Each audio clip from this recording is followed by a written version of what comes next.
এরপর আকাশ রুম থেকে বাইরে বের হতেই হঠাৎ করে তার কাঁধে একটা হাত পড়ল। আহ, কে কে কে কে তুমি? আমাকে ছাড়ো, আমাকে যেতে দাও বলছি। আকাশ শহরে থাকে, অনেক দিন পর বাড়ি ফিরছে। তার নিজ স্টেশন থেকে এখন সে বাসায় চলে যাচ্ছে। আশেপাশে তো একদম নিস্তব্ধ। কি যে করি, ক্ষুধাও লেগেছে। যাই আর একটু সামনে আগিয়ে, যদি কোনো দোকান খোলা পাই। স্টেশন থেকে কিছুটা দূরে যেতেই একটা আলো দেখা যাচ্ছে। আরে, ওই তো, ওখানে একটা আলো জ্বলছে না? যাই, ওখানে গিয়ে কিছু একটা খেয়ে নিই। আকাশ দোকানটির কাছে গিয়ে বুঝতে পারে এটি একটি মিষ্টির দোকান। কি গো ছেলে, এত রাতে কোথা থেকে আসলে? শহর থেকে ফিরলাম চাচা, বাড়ি যাব। এত রাতে বাড়ি যাবে কি করে? এখন তো ভ্যান রিক্সা কিছুই পাবে না। এখন না পেলে না হয় হেঁটে যেতে হবে। কয়েকটা মিষ্টি দেন দেখি, খুব খিদে পেয়েছে। ঠিক আছে বাপু, আমি তোমায় মিষ্টি দিচ্ছি, তুমি ওই বেঞ্চিটাতে বসে পড়ো। কতদিন পর বাড়িতে আসলাম, সুমনা এখন কেমন আছে কে জানে। ওকে বাসায় গিয়ে সারপ্রাইজ দেব। এই যে এই যে বাপু, নাও মিষ্টি নাও। বাহ চাচা, আপনার মিষ্টি তো অনেক সুন্দর। আপনার হাতে জাদু আছে বলা যায়। হ্যাঁ হ্যাঁ বাবা, এই স্টেশন থেকে সব মানুষ বের হয়েই আমার দোকানে মিষ্টি খায়। আমার হাতের মিষ্টি খুব পছন্দ করে। সুমনা তো মিষ্টি অনেক পছন্দ করে, ওর জন্য এক প্যাকেট নিয়ে যাই। চাচা, আমাকে এক প্যাকেট মিষ্টি প্যাক করে দেন।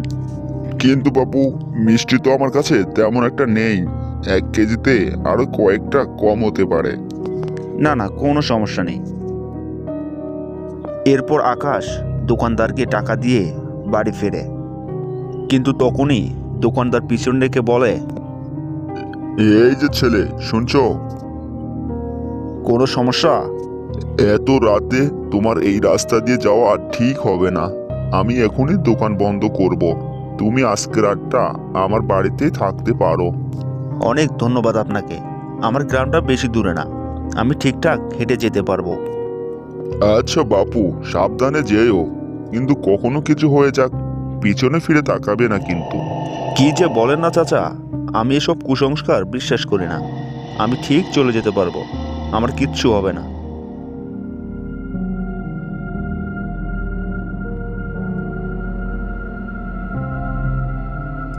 অনেক দিন পর গ্রামে এলাম, গ্রামের কোনো উন্নতি হয়নি দেখি। রাস্তায় একটা ল্যাম্পপোস্টও নেই।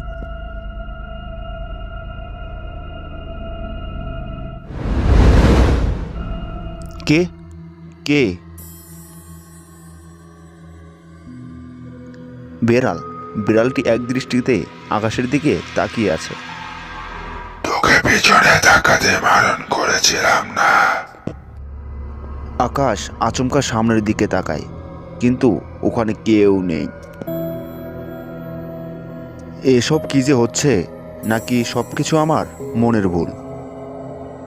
বিড়াল তো থাকতে পারে, কিন্তু একজন ফিসফিস করে, না না না না, এসব আমি কুসংস্কার বিশ্বাস করি না। এসব একদমই মিথ্যা।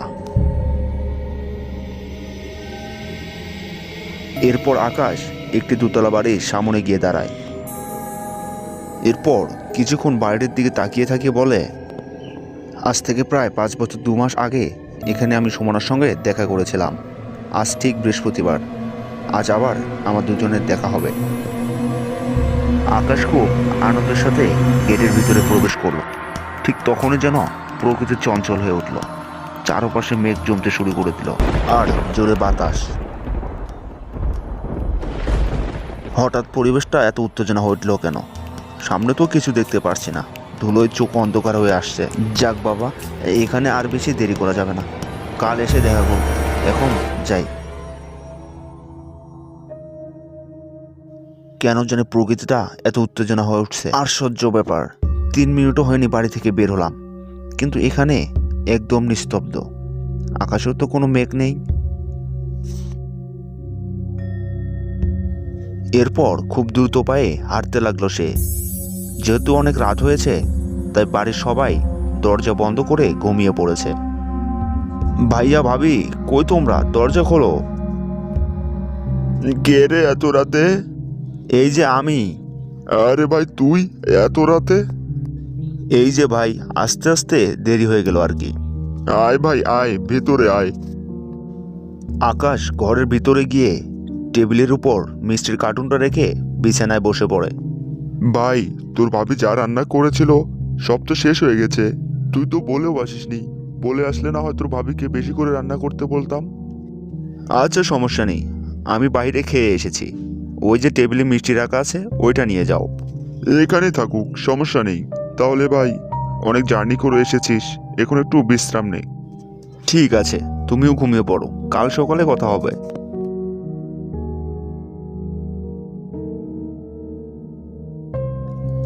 আজ সুমনের সঙ্গে দেখা করা হলো না, কাল সকালে যাব ওর সঙ্গে দেখা করতে। সকাল হতেই পাখির কিচিমিচি ডাক, সূর্য মামা যেন জেগে উঠেছে। আর তখনই আকাশ বাড়ি থেকে বের হতে চাইলো। ঠিক তখনই তাকে বড় ভাই ডেকে বলল, এত সকালে কোথায় যাচ্ছিস? সুমনাকে অনেকদিন ধরে দেখি না, ওর সঙ্গে দেখা করতে যাব। ওর সঙ্গে দেখা করতে হবে না তোর। কি বলছো ভাইয়া? আমি শহরে গেছি ওর জন্যে, নিজের একটা অবস্থান তৈরি করেছি। ওরা অনেক বড় লোক, ওদের সাথে আমাদের যায় না। আমি গত 5 বছর পরিশ্রম করে নিজের একটা অবস্থান তৈরি করতে পারছি, তাই বরং ওকে শহরে নিয়ে গিয়ে ভালো একটা পরিবেশে রাখার মতো পরিস্থিতি আমার আছে। বড় ভাইয়ের মুখের উপর তর্ক করিস না, তোকে আমি যেতে বারণ করেছি। তুমি আমাকে যেতে বারণ করছো কেন, সেটাই তো আমি বুঝতেছি না। আর সুমনার মায়ের তো কোনো আপত্তি নেই, ওকে সুখে রাখার জন্যই আমি এত কিছু করেছি। আমি এত কিছু শুনতে চাই না। তুই কালকে জার্নি করে এসেছিস, এখন পর্যন্ত কিছু খাসনি। যা ভেতরে যা।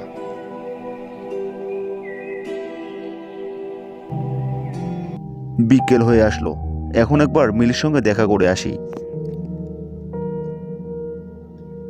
কিরে ভাই, চল দুই ভাই মিলে একটু ঘুরে আসি। ঠিক আছে চলো।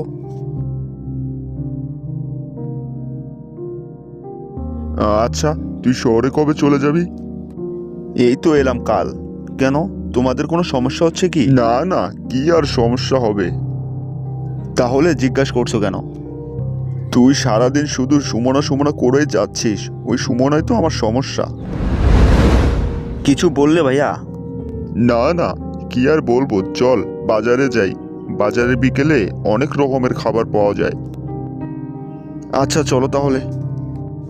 বুঝতেছি না সুমনের সঙ্গে বারবার দেখা করতে ভাইয়া বাধা দিচ্ছে কেন। আজ রাত্রে লুকিয়ে ওর সঙ্গে দেখা করতে যাব।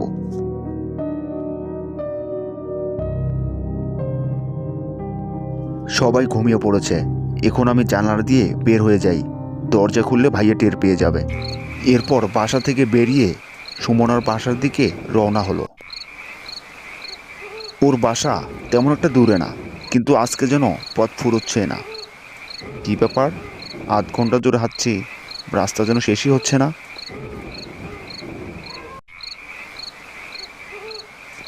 আবার সে বাড়ির সামনে আসতেই ঝড় শুরু হলো।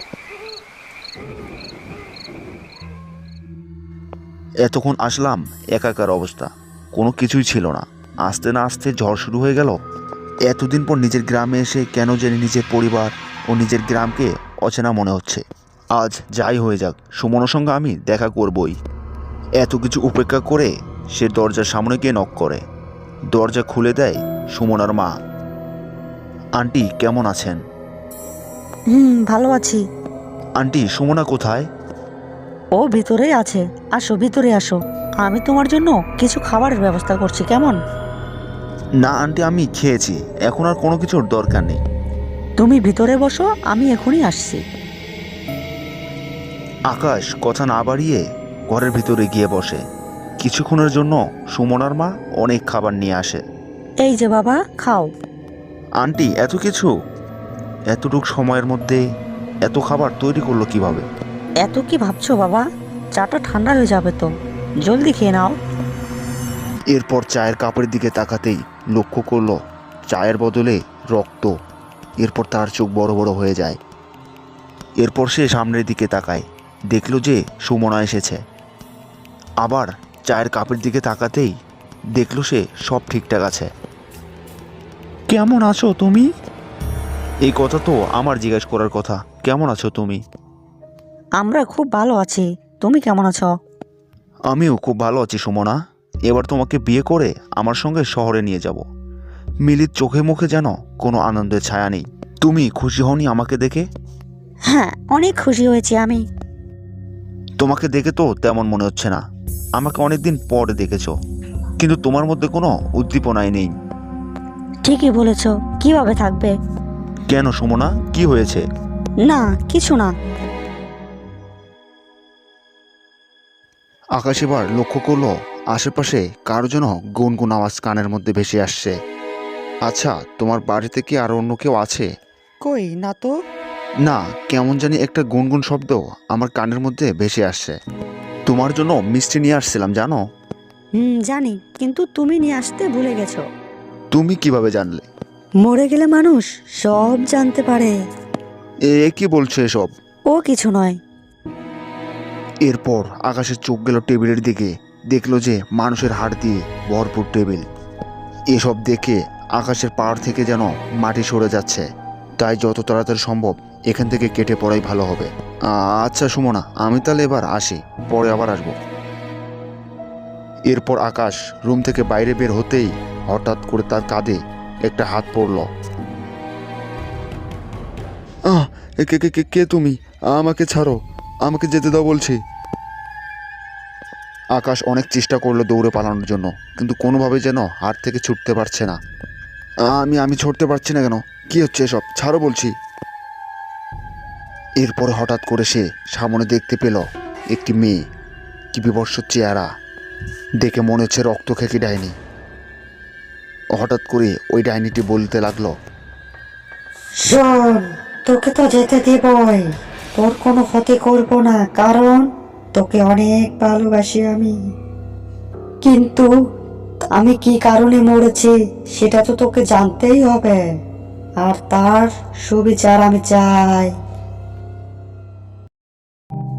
আমরা কতবার বলেছি আমরা এই বাড়িটা বিক্রি করব না। আমার ভাইকে যদি বিয়ে করতে চাস তাহলে এই বাড়িটা আমার নামে সাইন করে দিতেই হবে। এইটা আমার বাবার শেষ চিহ্ন।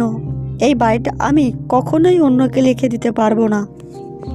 দরকার হলে আমি আমার মেয়েকে তোর ভাইয়ের সঙ্গে বিয়ে দেব না, তারপরও আমার স্বামীর এ বাড়ি তোকে লিখে দেব না। খুব খারাপ হবে বলে দিচ্ছি। কি খারাপ করবি রে তুই?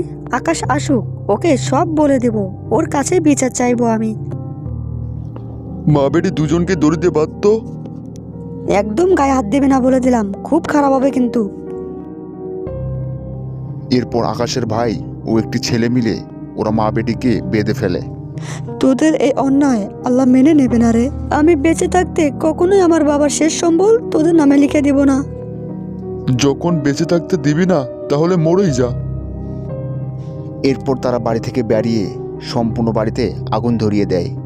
বাঁচাও, বাঁচাও, আগুন, আগুন, আ! ভোরের আলো ফুটতেই আকাশ আবিষ্কার করলো ঘরের বাইরে মুখ থুবড়ে পড়ে আছে। এরপর তার কিছুক্ষণ পর হুঁশ ফিরল। আমাকে ক্ষমা করে দিও সুমনা। আমার নিজের ভাই তোমার সাথে এমন করেছে, তার পাপের শাস্তি আমি তাকে অবশ্যই দেব। এরপর ওখান থেকে সোজা পুলিশ স্টেশনে চলে যায়। এরপর পুলিশ ওই বাড়িটাতেও তল্লাশি চালায়। এরপর আকাশ বাসায় গিয়ে মিষ্টি খাওয়ার জন্য যখনই প্যাকেটটা খুললো, দেখলো ওখানে একটি মিষ্টিও নেই। ধন্যবাদ আকাশ, আমাদের উপর হওয়া অন্যায় তোমার ভাইকে সঠিক সাজা দেওয়ার জন্য। আর মিষ্টিগুলো অনেক মজা ছিল, আমি তৃপ্তি নিয়ে খেয়েছি। তুমি যদি আমাকে শুনতে পাও সুমনা, তাহলে আমাকে ক্ষমা করে দিও। আর হ্যাঁ, আমি তোমাকে অনেক ভালোবাসি।